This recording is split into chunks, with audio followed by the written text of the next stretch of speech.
한국의 인디게임 개발사 원더포션이 개발한 산나비는 출시 이후 압도적으로 긍정적인 평가를 받으며 한국 인디게임의 희망과 저력을 보여준 작품입니다.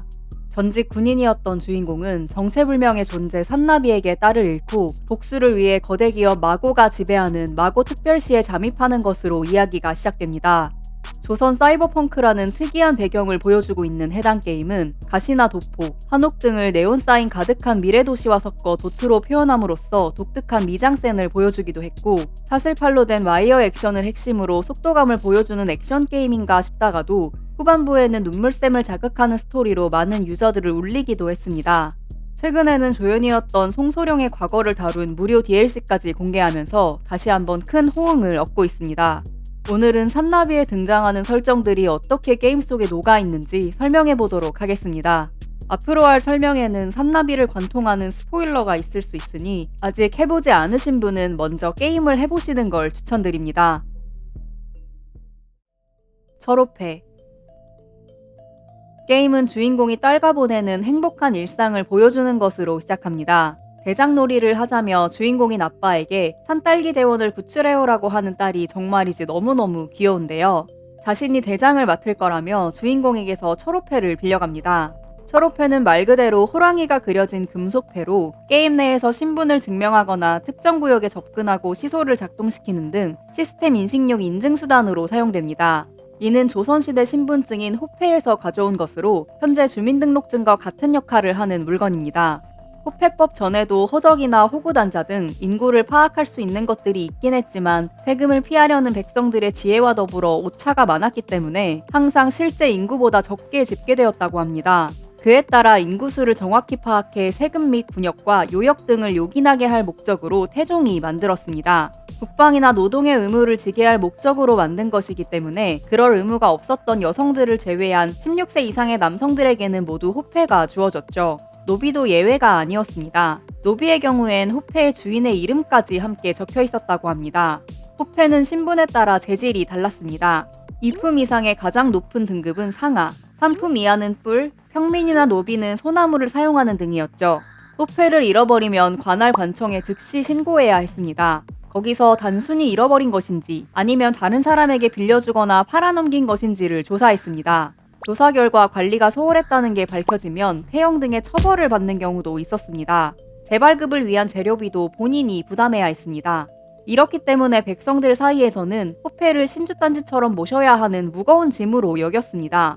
물건 좀 잃어버렸다고 돈도 내고 매까지 맞는다면 정말 서러울 것 같네요.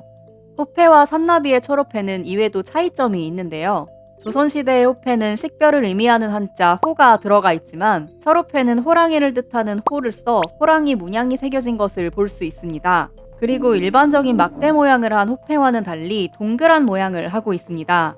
게임 내에서 의금부 17호실 대원은 암행어사에 준하는 특별 대우를 받는다고 되어 있는데요. 그에 따라 어사의 마패 디자인을 가져온 것으로 보입니다.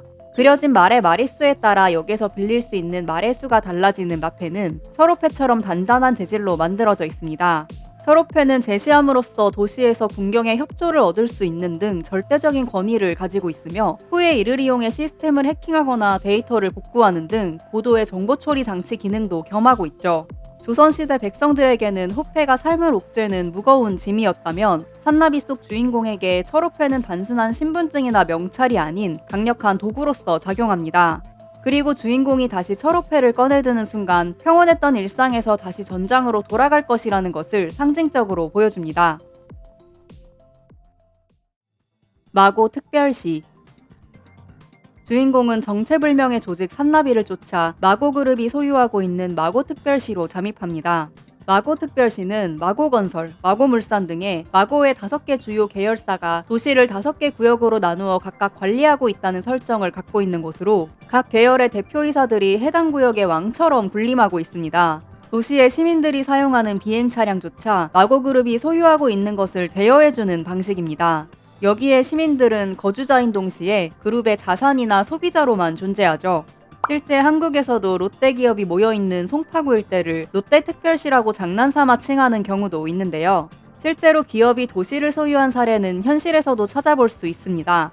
기업 도시라 불리는 이 도시들은 특정 기업이 주도하여 자사의 공장이나 사업장을 세우고 그곳에서 일하는 노동자와 가족들을 위해 주거나 상업, 공공시설 등을 만든 도시를 말하는데요. 마고시티처럼 도시의 경제와 구조가 사실상 하나의 기업에 의존하는 형태입니다.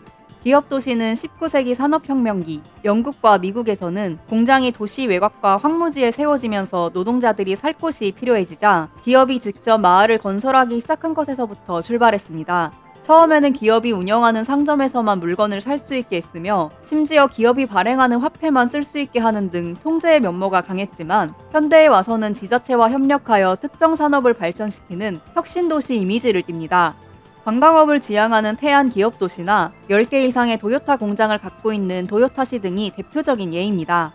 이런 곳에서 살면 기업의 자본력으로 발전이 빠르며 일자리가 많고 직장이 집과 가깝다는 장점이 있지만 반대로 기업이 망하거나 공장을 옮기게 되면 유령도시가 될 수 있으며 도시의 행정이 기업의 이익에 휘둘릴 수 있다는 단점 역시 존재합니다. 마고특별시의 경우 행정이나 치안권 등을 국가가 아닌 마고그룹이 통째로 소유하는 초기 기업도시의 형태처럼 폐쇄적인 통제 방식을 가진 사이버펑크형 기업국가에 가까운데요. 시민들은 마고그룹이 제공하는 첨단 기술의 혜택을 누리는 듯 하지만 다르게 말하면 기업의 서비스 없이는 하루도 생존할 수 없는 종속된 사람들입니다. 이런 수직적이고 폐쇄적인 구조는 기업이 건재할 때는 유토피아처럼 보일지 모르지만 이익을 최우선하는 기업의 특성상 기업의 위기는 곧 도시 전체의 멸망으로 직결됩니다. 사슬팔 산나비의 주인공은 능력 있는 군인 출신으로 작중에서 이름이 언급되지 않는다는 특이한 점이 있습니다. 그는 조선 군국 소속의 군인이었고 주변 인물들의 언급을 통해 전설처럼 회자되는 인물이었죠. 그의 팔은 사슬팔이라 불리는 거대한 그래플링 훅 형태의 의수로 되어 있습니다. 그래플링 훅이란 갈고리가 달린 밧줄이나 사슬을 던져 고정시킨 뒤 줄을 타고 이동하거나 물체를 끌어당기는 도구로 보통 사람이 직접 올라갈 수 없는 높은 빌딩이나 절벽에 갈고리를 걸어 몸을 끌어올릴 때 사용하는 물건입니다.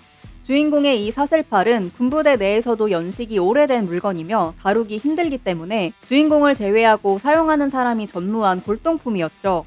하지만 그가 사슬팔을 달게 된 이유는 주인공의 이름처럼 게임 내에서는 등장하지 않습니다. 주인공은 처음부터 사슬팔을 달고 있는 모습으로 나타나고 이는 게임이 끝날 때까지 이어집니다. 여기서 다른 게임들과는 다른 점이 하나 눈에 띄는데요. 이 사슬팔을 더 강력한 상위 무기로 교체하거나 강화시켜서 사용하는 등의 시스템이 존재하지 않는다는 점입니다.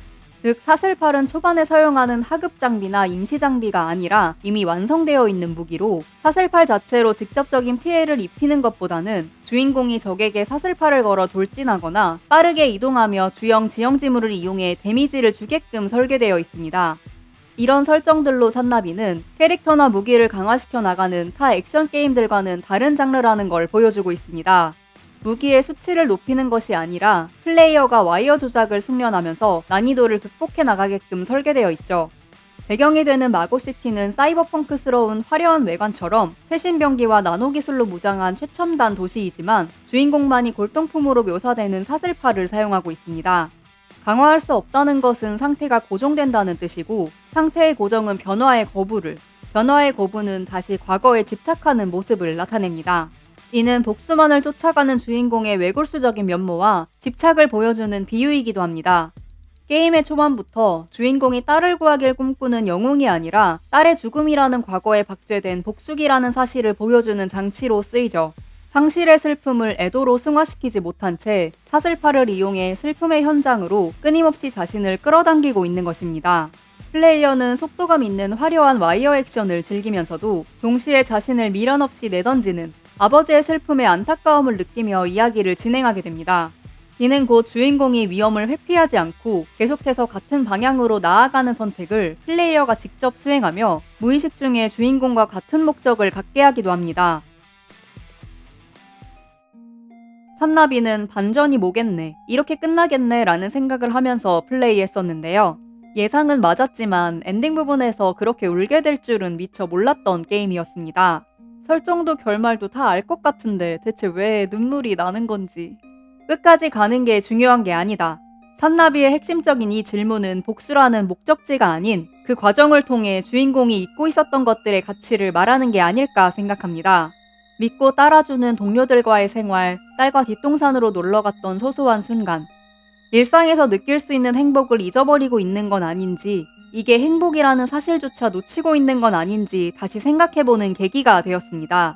모두가 목표를 향해 열심히 달리기만 하는 현재에서 잠시 멈춰 지금을 누리는 여유를 가져보는 건 어떨까요?